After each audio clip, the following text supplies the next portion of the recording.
Kun raadiyoo sagalee Ameerikaati.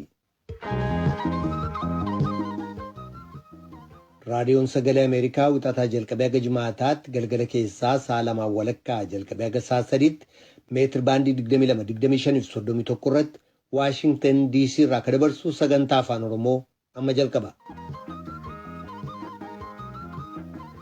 Dhaggeeffattoota keenya jaallatamoo fagoof dhiyoodhaa raadiyoo marsaa intarneetiif saatalaayitiin Aayilsaatiin akkasumas feesbuukiidhaan sagantaa keenya hordofaa jirtan martinuu nagoomiin keenya bakkawwan jirtanitti isin dhaqqabu akkam ooltan.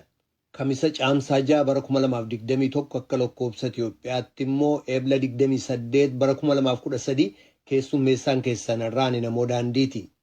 Paarlaamaan Itoophiyaa har'aa kan manni maree ministeerotaa torban dabre keessa dhaabni lama addi bilisummaa uummata Tigraay yookaan Iwaahatiif kashaneettiin jedhe kaan akka shororkeessummaatti farrajaman yaadatti dhiyeesse irratti mari'achuun har'a raggaasisee jira. Filannoo biyyaalessaa Itoophiyaan baatii dhufu keessa geggeessuuf karoorfatte ilaalchisee jiraattota Amboo tokko tokko kanneen filachuuf qophaa'aniif kanneen hin filannu jedhan dubbisnee jirra. Manni murtii akka ilaalu kan sadarkaa addunyaa ajajaa garee riphxee loltootaa Yuugaandaa kan LRA yookaan Lord's Resistance Army Dominic Ongwen adabbii hidhaa waggoota 25tti muree jira. Kanneeniif kabroodhaaf aga xumura sagantaa keenyaatti nu waliin turaa jenna dhaggeeffattoota keenya. Piroodyuseriin Tamsaasarraa Nugusuu Taamiree, Tamsaasa intarneetiif miidiyaa hawaasummaa akka qindeessitu immoo Tigisti Gammeeti. Oduuf gara tujubeettan sin dabarsa. Attamooltan oduun galgala kanaaf qabnu kunoo. Paarlaamaan Itoophiyaa garee lama tokko adda bilisummaa uummata Tigraay TPLF tokko immoo garee riphee lolaa kan mootummaan shanee jechuun waamu dhaaba shororkeessotaa jechuun moggaase. Wuxneen sun mana maree ministeerotaa irraa gara mana maree bakka bu'oota uummataatti ergamee jira. Jalqaba waggaa kanaa paarlaamaan qaamni hojii raawwachiisu kan olaanaa dhaabbolii lamaan shororkeessota gochuun akka moggaasu wuxnee gaafate ergee jira. Manni maree bakka bu'ootaas sagalee irra jireessaaf kan sagalee hin kennin tokkoon seera sana raggaasisee jedha Yoonaataan Zabdiyoos hawaasaarraa. Ragaan waajjira muummicha ministeeraatii bahee akka mul'isutti muummichi ministeeraa Abiy Ahmed eebila 28 bara 2013 jalqabee Dr. Abrahaam Balaayin hojii raawwachiisaa gameessa kan naannoo Tigraay gochuun muudaniiru. Filannoo naannoo Tigraayitti aansuudhaan naannoo sanatti mootummaan hundeeffamee ture. Haa ta'u malee lola naannoo sana keessatti jalqabameen mootummaan hundeeffame humnaan diigamuudhaan mootummaan federaalaa mootummaa naannoo hundeessee jira. Hojii raawwachiisaa bulchiinsa naannoo ta'uudhaan Dr. Muluu Naggaa muudamanii hojjetaa turan. Isaaniin bakka bu'uudhaan Dr. Abrahaam muudamaniiru. Dr. Muluu Naggaa immoo ministeera deettaa saayinsiif barnoota sadarkaa olaanaa ta'uudhaan muummicha ministeeraan muudamanii jiran. Dr. Abrahaam ministirii saayinsiif inooveeshinii ta'uudhaan hojjetaa turan.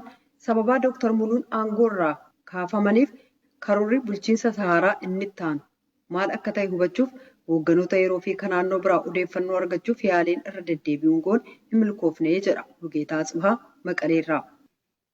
Dubbii himaa muummicha barreessaa tokkummaa mootummootaa Stiifan Duujaarik tuuta oduuf ibsa kennanii jiran. Ibsa isaanii kan Itoophiyaa ilaaleen hojjettoonni gargaarsa jaarmayaa isaanii naannolee baadiyyaa keessatti kan geggeeffamu sochii bal'aa kan gufachiisu haalli nageenyaa Tigraay keessaa laaffataaf amansiisaa kan ta'in nuuf himaniiru jedhan Duujaarik. Waaltaa namoonni yeroof keessa tursiifaman kan Maqalee dhiphoo ta'e keessatti COVID-19 argamuun illee gabaasameera. Weerarri guddaan yoo ka'e bakki ga'aan hin jiru jedhan. Oksijiinii dabalatee daawaaleef meeshaalee wal'aansa fayyaa akkasumas boba'aa tajaajila ambulaansiif barbaachisu shiree keessaa rakkoo eegumsa fayyaa uumee jira jedhan. Michoonni gargaarsa namoomaa Tigraay keessaa kanneen gargaarsa barbaadan mara dhaqqabuuf yaalaa jiran. Hamma eebila 29tti mootummaaf sagantaa nyaataa addunyaa WFP'n midhaan meetirik toonii 19,000 uummata aanaalee 35 keessa jiru kanneen miliyoona 1.1 raabsee jira. Torban darbe naannoo Tigraay kibba gama bahaa godina Saamreef magaalaa Gijeetitti gareen gargaarsa namoomaa ergamuudhaan gargaarsa midhaan nyaataa, nyaata madaalamaaf meeshaalee kan nyaata hin taane raabsee jira. Kiliinikiin yeroofis hospitaala Saamree kan hojii dhaabee jiru keessatti illee hundeeffamee jira. Hospitaalonni lama kan Addigiraatiif Aksuum keessaa haleellaalee saala irratti hundaa'e irraa kan dandammataniif tajaajila qoor-qalbii kennaa jiran. Itti dabaluudhaanis michoota keenya waliin ta'uudhaan naannoo baadiyyaa keessa kanneen jiran hospitaalota 8f keellaalee eegumsa fayyaa 3f meeshaa wal'aansa eegumsa hormaataa 19 raabsanii jirra jedhan. Hojjettoonni itti dabalaaf deeggarsi maallaqaa akkasumas daandiin amansiisaa ta'e naannoo sana keessatti sadarkaa barbaachisuun dhaqqabuuf haalli amansiisaan akka jiraatu waahiloonni keenya akeekkachiisaniiru jedhan dubbii muummicha barreessaa tokkummaa mootummoota Stiifan Duujaarik. Mootummaan naannoo Somaalee warshaa oomisha oksijiinii qabeenyaa qarshii miliyoona 30 yookaan doolaara 710,000 baasu roobii kaleessaa eebbisiiseera. Warshaan kun guyyaatti oksijiinii siliindarii 200 oomishuu kan danda'u yoo ta'u, kunis kan naannoon sun barbaadu siliindara 80 hanga 120 ol ta'u itti gaafatamaan waajjira eegumsa fayyaa naannoo sana Dr. Yoosef Mohaammed raadiyoo sagalee Ameerikaaf ibsaniiru. Naannichi dhiyeessee oksijiinii Finfinneedhaa argataa ture. Warshaa kanas pireezidantii naannoo Somaaleetu eebbisiisuun banan jedha. Gabaasi Addis Chakkol. Torban kana akka tasaa du'aan boqochuun isaanii kan himame Komishinarri Poolisii naannoo Amaaraa duraanii Abbaraa Addaamuu har'a waldaa Kiristaanaa Baahir Daar Qiddus Giyoorgis Kaateediraalitti sirna awwaalcha isaanii raawwatamee jira. Sirna awwaalcha Komishinar Abbaraa Addaamuu bakka miseensonni hooggana federaalaaf naannoo gameeyyiin raayyaan ittisa biyyaa Aangawoonni poolisii sadarkaa olaanaa kan naannoo firoottaniif maatiiwwan isaanii bakka argamanitti raawwatame. Obbo Abbaraa Addaamuu dhibee akka tasaa isaa mudateen eebila 26 bara 2013 du'uun isaanii gabaasameera. Komishinar Abbaraan Yuunivarsiitii Poolisii Itoophiyaa, Ameerikaa fi Swiidin irraa barnoota isaanii kan hordofan yoo ta'u, Yuunivarsiitii Swiidin Luundis irraa seeraaf qorannaa saayinsii hawaasaan digirii isaanii lammataa qabxii olaanaadhaan kan argatan yoo ta'u, barreeffama eebbaaf qorannaan isaanii Yuunivarsiitichaan maxxanfamee ba'uun ibsameera. Biyya Swiidinitti kan argamu Yuunivarsiitii Maalmoo jedhamurraas barnoota hariiroo hawaasaaf baqataa addunyaa jedhuun digirii lammataatiin qabxii olaanaadhaan eebbifamuun isaanis dubbatameera. Hundeessaa Arbanyooch Gimbaariif hoogganaa waraana isaa akkasumas Gimboot 7 keessatti sadarkaa bu'uursaatii qabee hanga hoogganaa olaanaatti tajaajiluun isaanii beekameera. Jijjiiramachatti makamanii mootummaa naannoo Amaaraa keessatti seenaa duraa kan ta'e Komishinara jalqabaa saayinsii poolisiin eebbifaman ta'anii jiru. Guraandhala bara 2011 hanga eebila bara 2013 illee tajaajilanii jiran. Komishinar Abbaran abbaa maatiif abbaa ijoollee dhiiraa 2 turan. Kan dhaggeeffataa jirtan raadiyoo sagalee Ameerikaa sagantaa afaan Oromooti. Tokkummaan mootummoota rakkoo namummaa Itoophiyaa keessaaf gargaarsa doolaara miliyoona 65 kan gumaache yoo ta'u, kana keessaa miliyoonni 40 hojii gargaarsa naannoo Tigraay keessaaf oola. Lubbuun namaaf beeladaaleen sababaa hongeen dhumaniiru. Ijoolleen hanqina nyaata madaalamaan dararamaa jiru jechuudhaan hoogganaan dhimmootii gargaarsa namummaa kan tokkummaa mootummoota Maark Lowcock har'a ennaa gargaarsa maallaqaa sana labsan beeksisaniiru. Walitti bu'iinsa Tigraay keessaa baatilee 6 qabateen siviilotarra dhiibbaan ga'u itti fufee jira jedhan. Dubartoonni fi durboonni hokkara quunnamtii saala suukanneessaaf saaxilamanii kanneen miliyoonaan lakkaa'aman immoo tajaajila barbaachisuu dhabu keessumaa kanneen naannoo baadiyyaa jiran immoo qaruman argatanii jedhan. Kanneen Tigraay keessaa uummata miliyoona 4.5 dabalatee guutummaa Itoophiyaa keessaa uummanni miliyoonni 16 ol gargaarsa eeggataa jiran. Oduun galgala kanaaf qabnu kanuma. Kadhagaa jirtan as Waashingtan DC irraa kadabru raadiyoo sagalee Ameerikaa sagantaa afaan Oromooti.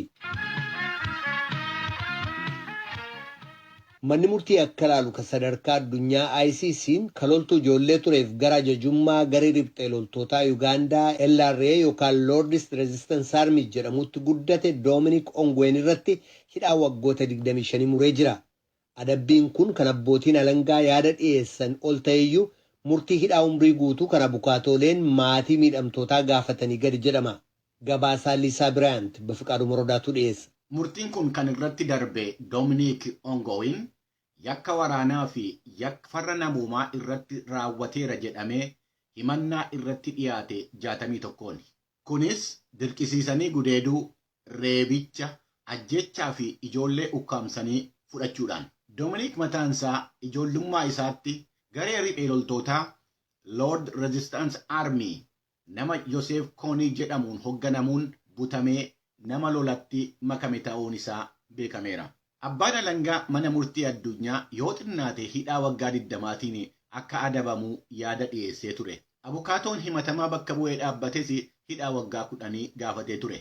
Maatiin fi firoowwan miidhamtootaa immoo hidhaa umurii guutuu gaafachaa turan. Abbaan seeraa tokko adabbii waggaa 30 barbaachisa jedhanii yaadaan addaan ba'aniiru. Manni murtichaa sagalee caalaadhaan murtii adabbii hidhaa waggaa 25 dabarseera. By no means does Dominic Ongwen's personal background overshadow his culpable conduct and the suffering of the victims. Abbaan seeraa Bertrand Shaniit akka jedhanitti seenaan dhuunfaa yookiin dudda dubbeen isaa waan inni raawwatee fi miidhaa namootarra ga'e waan dhoksuu danda'u miti. Dominic Ongwen namni amma umuriin isaa waggaa 40 keessa jiru waggaa 30 dura kaaba Ugaandaa keessatti ittuu mana barumsaa deemaa jiru waraana Joseph Koniitiin kan qabamee waraanatti makameedha. Waggoottan 30 darban keessatti gareen LRA jedhamu Ugaandaadhaa fi biyyoottan naannoo keessatti ijoolleewwan 10,000 lakkaa'aman ukkaamsuudhaaf ajjeesuudhaan kan himatamuudha. Mege no put NP kidako mo iken apati dako ne mo magang.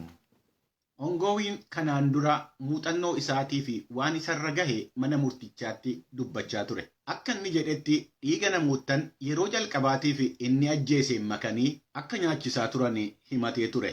Kunis murtii abbootiin seeraa dabarsan irratti akka hubannoo argate abbaan seeraa dubbataniiru. When I went to battle, I went with the intention of being killed. I wanted a bullet to shoot me and kill me. Gara waraanaatti yemmuun deemu du'uudhaan yaadaa ture. Ittuu namni tokko na ajjeesee jedheetani hawwaa ture jedhe Ongwen. Abbaan seeraa Shimiit immoo waan biraa dubbatu. He was not in a situation of complete subordination vis-à-vis Joseph Kony, but frequently acted independently. Ongwen guutummaatti dhiibbaa Joseph Kony jalan turre.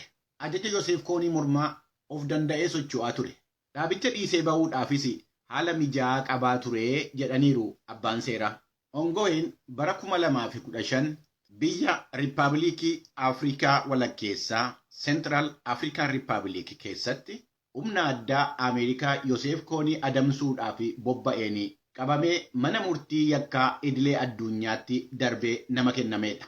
Joseph Kony ammayyuu adamsamaa jiraachuunsaa waan beekamuudha.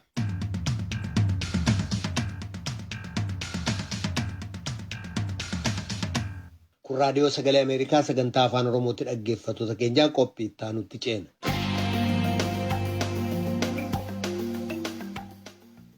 Filannoo biyyaalessaa Itoophiyaan baatii dhufu keessa geggeessuuf jirtu ilaalchisee jiraattonni magaalaa Amboo tokko tokko filachuudhaaf qophaa'uu isaanii dubbatu.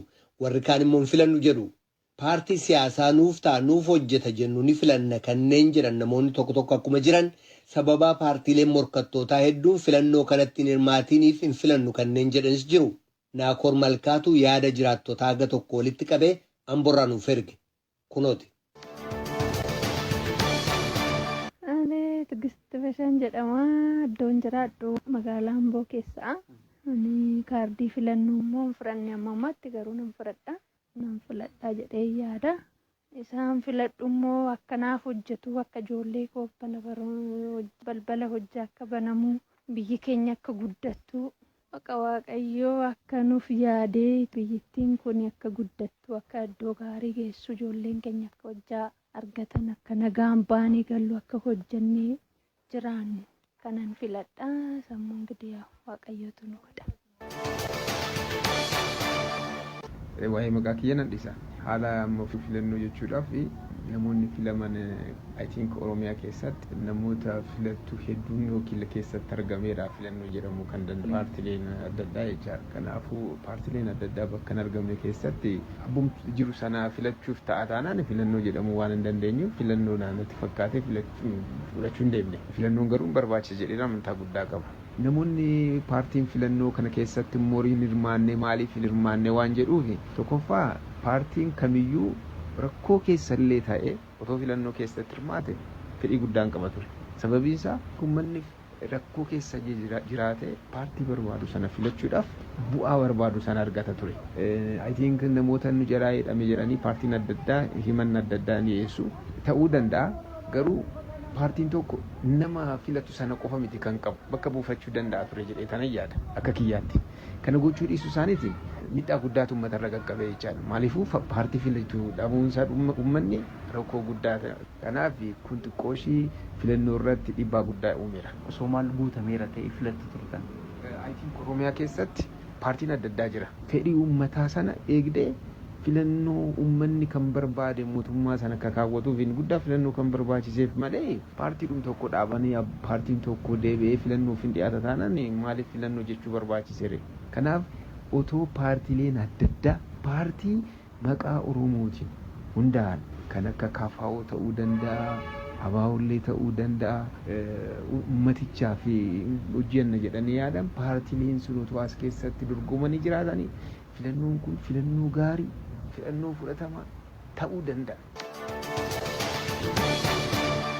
Maqaan koo Habtaamuu jedhama. Kaardii filannoo fudhadheera nan filadha jechuudha. Filannoo poolitikaa paartii adda addaa jira naannoo keenya biyya keenya keessattis.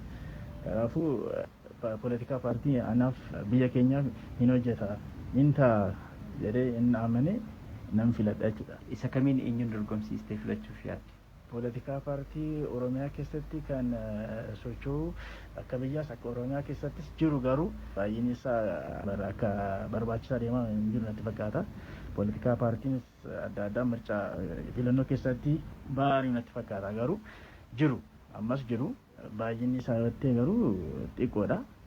Maaliif ba'anii maaliif mootummaan amma biyya bulchuu kan jirus warra mormus ta'anii adeemsa kana mariidhaan waan jechuudha natti fakkaata. Galatoomaa. Maqaan koo Xaayatuu Dhibbaan jedhama. Filachuu nan filadha. Waan filadhuuf immoo bakka akkuma nama eenyuyyuu filachuun barbaada. Maaliif mangistiin barbaachisaadha. Kan nu bulchu barbaachisaadha waan ta'eef mootummaan filachuu barbaadu kan hiyyeessaaf ta'u, kan biyyaaf ta'u, kan nagaa buusu. Biyyi keenya kun Itoophiyaan akka nagaa taatu kan godhu mangistii akkasii fudhachuun barbaada. Haayiluu Baay'isan jedhama. Bulchiinsa magaalaa Amboo ganda duwwaa lama yookaan yaa'ii gadaa jedhamuun jiraadha. Ani kaardii filannoo filanne. Maaliif filannoo jechuun waan lama waan sadi keessaa filadhu qaba qotte. Kanaaf fudhachuu hin barbaanne. Waan an filadhu waan hin qabne waan nama hin barbaadu keessa waan hin jirreef kanaaf an dhiise. Filannoo jatti namanne. Filannoo jechuun wanta sadii afur keessaa waan filatudha. Kun immoo nama tokkodha. Nama tokko sana immoo hin barbaanne. Kanaaf filachuu hin barbaanne. Maqaan koo Boontuu Addunyaa jedhama. An jiraattu magaalaa Ambooti. Filannoo na filadha. Kaardii fudhadheera. Nan filadha. Wanta biyya kanaaf mijataa hin ta'a rakkoo siyaasaa biyya keenyaa furuu hin danda'a jedhe waan yaadu filachuuf. Anis akka nama tokkootti filuu waan hin qabuuf waan naaf ta'a jedhee yaadu filuu waan hin qabuuf. Paartileen siyaasaa hedduun yookiin garaagaraatu jiraatanii gaarii ta'e jedhee yaada. Rakkoon jiru kana duwwaadha. Na ol qabataan jedhama. Waa'ee filannoo baranaa kana keessi koos haalli dhugaan jiru eeguun ibsu dhugaan jira jedhee sitti namanne akka nama tokkotti akka jiraataa magaalaa kanaatti rakkoo guddaatu jira. Uummanni ba'aa baay'ee qaba. Ba'aa sana immoo ibsachuudhaaf humna hin qabu. Jireenyis waa baay'eedhaan rakkoo keessa jirruuf uummatumti filannoo kana filata jedhees akka nama tokkotti hin jiruun jedha. Dhugaadhaan wanti hojjetamu ijaan jirreef namnumti yaada isaa ibsate jedhees hin kenna yaada isaas jedhee hin qabu. Rakkoo baay'ee keessa jira uummanni naannoo kanaas naannoo biraas inuma argina nageenya filannoo kana filannoo kan mataa abbaa humna qabutu nan filachisiisa jechaa jira. Maqaan koo Gammachuu Toleesaan jedhama. Filannoo bara kanaan kaardii hin fudhanne filachuudhaaf hirmaachuudhaafis hin barbaadu. Maaliif? Sababni isaas paartii kamiyyattuu miseensa miti. Ittaan sudhaanis anumatu mataadhaan fedhii hin qabu kanumayyuu. Maaliif fedhii dhabde? Filannoodhaan jijjiiramni hin dhufa jedhee waan hin yaanneef kanaaf kan hin filanne gabaabumatti.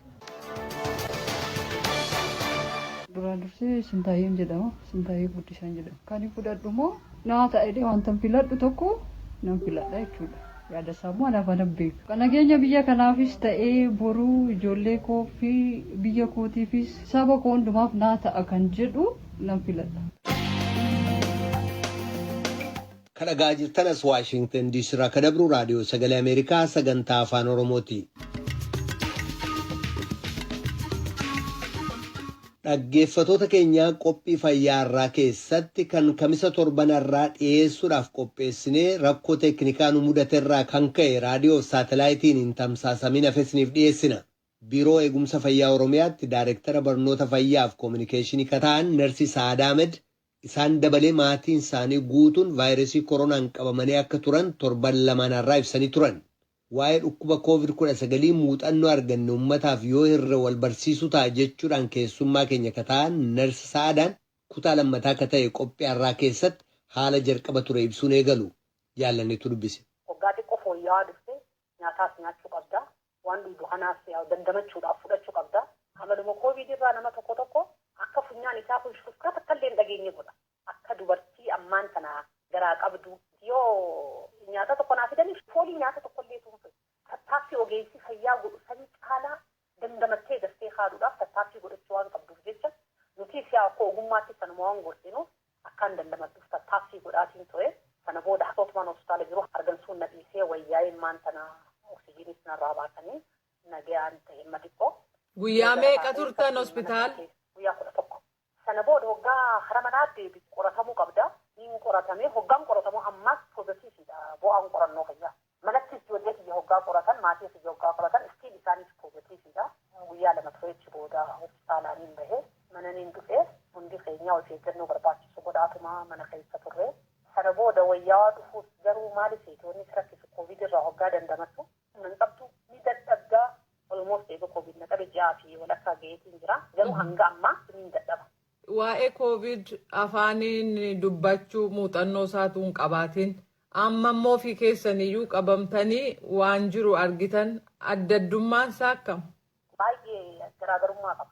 Addunyaa adda addaa irratti yaa miidiyaa adda addaatiin argaa turre biyya keenya jiru akka carraa ta'e maayiliidha hedduu cimaa kan hin turre garuu ammaan tan hoggaan laallu tarii cimaa dhufee kan jiru hin qabammaan tana duraan kan ture asimptomaatik namni mallattoo osoo hin garsiisne fayyaa gaafa manatti aisooleetiin godhamne dhaabbilee fayyaa iddoo tajaajilaa sanitti galchinee yaalaa turre kanaaf yeroo sanitti hoggaa laallu namoonni baay'een isaanii jilas mallattoo ciccimaa kanaan qaban.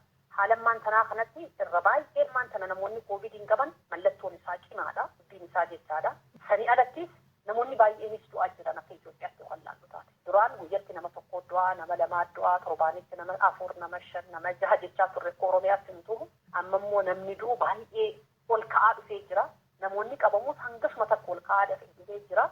Kanarraan gaammaa soonni irratti biyyi keenya hiyyeessiidha. Iddummaan tajaajila fayyaatti kannan kunu namaan guutanii haallitti nama simachuu dadhabaniif ni jira. Hanqinni oksijiiniitiif ni jira. Yoo hangansuu qabaatte oksijiin sana argachuudha qabda. Kanaaf amma dhimmi kun cimaa waan dhufeef jecha hawaasni keenyaa sirriitti of eeguu qaba. Isinis ogeetti fayyaa abbaan manaa keessanis ogeessa fayyaa ogeessonni fayyaa of eeggannaa akkamii gochuu qabu? Nuti ogeeyyiin fayyaa kun durumaanuu hoggaa eebbifamanii baanu kakuu kahannee baanisan dirqama ogummaa keenyas dirqama lammummaa keenyas sirriitti bahuudhaaf hawaasa keenya hanga wareegama lubbuutti tajaajiluudhaaf kan nuti takannee baanu. Kanarraa ka'uudhaan osoo hin qabne ogeessi fayyaa kun hundi keenya kan hawaasa keenya tajaajilaa jiru iddootti ramadamee hundatti sadarkaadhaan. Haa ta'u malee amma ogeeyyiin fayyaa kun dhibee COVID kanaaf daran saaxilamoodha. Moo nuti saaxilamoodhaa hawaasa keenyan tajaajilu jee ogeessi fayyaa iddoo bandeebi. Du'aatiif jira. Oromiyaa irraa isa ogeeyyiin fayyaa nama baay'eetti. Ogeeyyiin fayyaa dhukkubsachaatiif jiru du'aatiif jira. Haa ta'u malee immoo hawaasa keenya barsiisaa jiru. Ganamaa galgala miidiyaadhaan waa'ee COVID ni barsiifama. Abbootiin amantii ni barsiisanii, abbootiin gadaa ni barsiisanii, hawaasa keessaa namoonni fudhatama qaban baay'een ni barsiisan. Haa ta'u malee immoo hawaasni keenya ammallee dagannaa guddaa keessa jira. Dagannaan isaan keessa galan sun isaan bira dabree ogeeyyii fayyaa lakkoo isaan akka biyyaatti qabnu kana wareegama lubbuu nu kafalchiisaa jira. Isaanis ammoo dagannaa keessa galanii dagannaa keessa kanaa bahuu dhabuudhaan lubbuu isaanii dhabuu hin qabanii nuufillee sababa ta'uu hin qabanii COVID addunyaa hunda kan raase kanaafuu osoo isiisiis eeggatanii nama biraatiifis sababa ta'uu baatanii ni jira. Amma isin haadha ijoollee taatanii amma kana sammuu kona dhiphisee jettan waa'een dhukkubichaa. Ijoollee keessanoo akka jabaatan amansiisuun caalaa rakkisaan ta'uu. Mucayyoon xiqqoon waggaa 13 dilas wanta taatu mucaan guddaan immoo baay'ee itti dhaga'amee ture baay'ee disaappoointir ta'ee ture dhumarratti hoggaa nuti nutti cimaa dhufu dhibee isaa inni koovidiin qabamuu isaa irraanfatee baay'ee nuuf dhiphamaa ture eega nuti hospitaala gallees ni arkan mucaan guddaan waa hanga beekaa miidiyaattis waa hedduudha arkaa gaafa nuti hospitaala jirrummaa ganda nuti gallu kanaan koovidiinis abaluu du'ee jira nama kanaa du'ee jaanii oduu adda addaatiis ni dhaga'anii kanarraa hanqee baay'ee mucaan kiyyaa saayikooloojikaalii miidhamee ture. Egaa ganda booda hoggaa dubbatu harmeeta wanni baay'ee natti dhaga'amaa ture. Ati hospitaala galtee deebii abbaan keenyaaf hospitaala galee yoo isaan kun nurraa du'a maal taana laataa kan jiru baay'ee na cinquu ture. Biyya alaati qaba ijoollee jettan inni dhossitan moo beeku turan? Mucayyoon guddoon yuunivarsiitii barattichumatti Ameerikaatti isiidhaaf gaafa poozitiif taanerraa jalqabnee ittiin turre. Bikoos tarii dhibee kanaan du'uus ni maltaa fayyuus ni maltaa. Kanaaf daa'ima ta'e isii hangafaa ta xiqqoo ijoollee keessaa wayyaatiif waan jiru kan himuun barbaachisaa waan ta'eef jecha hundi keenya poozitiif taanee jirra. Kana jechuun humaan taanu akkuma beektuuf jeetiin isin anammaan tana baay'ee na dhukkuba baankee mana jira. Eenyuutiin waan jiru beekuu waan qabduuf haala jiru sirriitti hubattee obboleewwan keetii sorbuufi garuu immoo jabaadhu kan ijoolleen wanta godheefa. Yeroon bilbiluuf garuu ni bu'a. Because ijoolleedhaa fi ba'a akkanaatis ba'achuu kan dandeenye ni beekaa garuu immoo waan jiru hubachuudha qabdi kan jirurraa itti haala sanii himne. Sana booda abbaan isiitii sabbaa hospitaal galu abbaan keessiis galee kan jooqaa dhiyeessu. Baay'ee dhiphachaa turte ganama galgala bilbiltii amma fooyyee qabneen naani. Yoon itti aantummoo xiqqoon waggaa 16 asiitti ni deemi. Sana booda maatiin kiyyaas achi jiru waan dhaga'aniif mucayyoo akkatti ni goone. Yeroo hunda ni bilbilti bilbilli keenyan ka'u kiyyaas hin ka'u guyyaa guyyaa walii bilbilaa turre gidduutti waggaa bilbilli kiyyaas cufaa ta'u waggaa dhabdu xiqqamtee guddoonis itti himne obboleessa bira ganamaa galgala bilbilti. Waggaa bilbilcha galgala simaamni naaganaanii waggaa jettee raftee jirti jaar. Sa'a 12 waggaa bilbilcha galgala raftee jirti jaar. Waggaa guyyaa bilbilte dalaga kuttee jaar. Turteemmaa waggaa sadaatiifatti sanbataa fi dilbata waggaa bilbiltee hin jirtu walgahii qabsiisni kuttee jaar. Booda macaafa isaarratti eegaan bahe booda eegaan dandamaddee asiin manatti xiqqoo ture booda bilbilti bileeti. Qoy maammiif galgala waggaan bilbilu haala durii hin qabne gizeedhaan rafta sa'a 12 farrafte naan jaa. Dilbataa fi sanbataas biiroo jirti naan jaa. Guyyaa kaanis dalaga jirti jaa. Guyyaa miidha guutuu kamitti jila kana osoo naan bilbilu olmoos ji'a kaanii osoo hin agarreessu. Hayi hujumaan na baay'ate hanaan tiyyaa hujumaatiin isin bilbilinii maal maaliin jaanii garuu baay'ee ulfaataadha ijoolleedhaaf wanta jechuudha. Koovidiin qabamuu keessa hin beektu xiqqoon hanga ammaa. Kana hundumaa keessa dabartanii har'a maatiin dhukkuba kanarraa walaba taataniittu moo ammayyuu ittumaan deemaa jirtu? Qoratamnee torbee dabree irra deebi'anii hundi keenya neegetiif dhufee jira bu'aan qorannoo keenya koovidirraa amma bilisa taanee jira hundi keenya. Dhukkubi kun dhufee kan sammuu keessan geeddare waan guddaan maalidha? Yeroo sanitti hoggaan qaboonni baay'ee na jeeqee eeggaan hospitaala galu akkuma haati akka yaaddutti daa'imman kiyya kana jeequu ture. Sana boodaan yaa'u hoggaa abbaan mana kiyyaatiif ichi na bira dhufu bakka nama lamaan darbuu keenya kan jiru baay'ee na jeeqee ture. Sana booda hoggaan ammaas ichi hospitaala san dhiisee yaadu hawaasii keenya namummaan koovidiin qabamee fayyee baheehu mallattoo dhibee kanaa argee hangam takka nama cinquu argee hawaasa keenya ifaa bilisatti baheetis barsiisuu dhabuun isaa maalirraa kan kee kan jiru sammuu keenya keessa deddeebi'aa ture. Namni tokko koovidiin ni qabama maatii tokko keessaa fayyee ni baha hospitaala galee takka mana keessatti gandamatee ni fayya. Haa ta'u malee abbummaan silaa koovidiin qabamee fayye sun yeroo agartu bilas ifi eegaa hin jiru. Kan lammadaan hoggaan hospitaala galu waan kanaan lafaa qabaa kanaan qabaa waan namaa kanaan narra jira tiyyalleen kanaan namarra jira. Ijoolleen tiyyalleen fuula dura haala kanaan wanta godhuu qabdii kan jiru wanni dubbattuus hin jiru wanni namatti himattuus hin jiru yoo carraa feetee kan duutu taate dhumate bakka achumaan cufamee ajandaan keessa. Namni si duukaan deemu kan eessee waan himattuu hin qabdu kanaaf baay'ee waan si dhaga'amuu jira. Kan biraan maas dhibee kanaan wal qabate maaliif hawaasni keenya nun dhageenyee kan jiru sammuu keenya keessa deddeebi'aa jira. Dhumarratti hawaasa kiyyaafonni ni dhaamu koovid hin jiru hin ji'ina koovid addunyaa guutuurra jira. Akka Oromiyaatti solaallee akka Itoophiyaatti solaallee guyya guyyaadhaan lakkoofsi namoota koovidiin qabamuu dabalaa jira. Namni du'us guyya guyyaan dabalaa jira. Mana tokko keessaa haadha takka waggaa dabnee tubaa manaa diigama. Maatiin bittinnaa'u.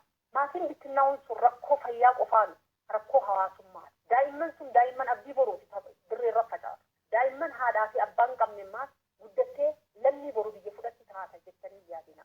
Kanaaf sirriitti eegaa ifi eeggachuu qofa osoo hin ta'in ammaas kaaniitiif sababan ta'ina. Hanga dandeessanitti waan ogeessi fayyaa isin gorsu fudhadhaa waan miidiyaarraa dhageessanii sirriitti hordofaatii fudhadhaa koovidirraa eegaa kan jiruun dhaamsa dabarsaa. Siistar Sa'aadaa Ahmad deebinaa laattaniif maqaa raadiyoo sagalee Ameerikaan hedduu galatoomaa. Ulfaattu jaalalleefi.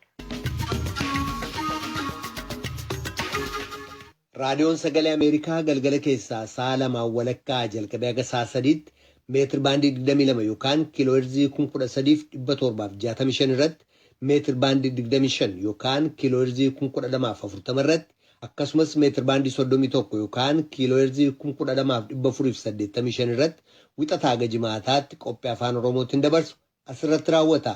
Qophii boruutti walitti deebina dhaggeeffatoota keenya nagaatti bulaa. Amma sagantaa afaan Amaaraatu itti fufa.